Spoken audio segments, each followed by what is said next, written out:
Klapparbeigur, það segir sér nú að einhverju leyti sjálft.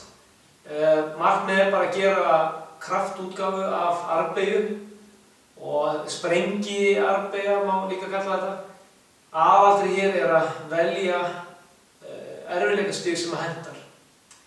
Léttast væri þá að gera armbeygjuna á hnjánum og kannski sleppa klappinu eða ekki reyna eins og ná því heldur bara að lyfta, ná að losa hendur af gólfinu. Þannig færum armbeygju og bara einbeitum úr því að ná að losa hendur.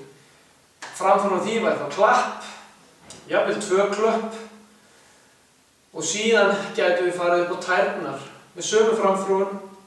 Fyrst að losa hendur, síðan á klappi, svo fleiri klöppum og jafnvel erfiðari klöppum.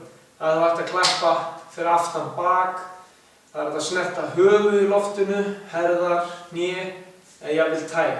Þannig að ef ég sýndi auðveldustu útgáfuna áðan, þá væri kannski erfiðast útgáfan einhvern veginn svona.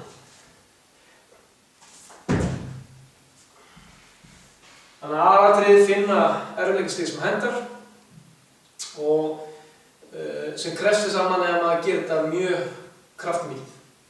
Þetta voru klapparbeigur.